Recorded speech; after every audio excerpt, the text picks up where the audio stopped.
So good day sa inyo mga utang! Ngayong araw ay nag-crave nga ako sa puto bongbong at bibingka. Sakto namang simbang gabi na kaya naman napakadami na ulit nagtitinda ng puto bongbong at bibingka. Agad-agad ko nga pinuntahan yung nagtitinda ng puto bongbong at bibingka na malapit lang dito sa amin. At tuwing December nga ay active sila sa pagtitinda nito kaya naman pinipilahan at binabalik-balikan sila ng mga tao. So good day sa inyo mga utak. Ngayong araw meron tayong dinaanan dito na nagtitinda ng puto bongbong at bibingka. Nasa tapat lang sila mismo ng simbahan ng Metro San Jose guys. At tuwing December nga pala sila nakapwesto dito kapag may simbang gabi.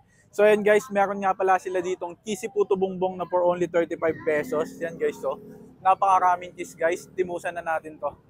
Yan, the cheesy.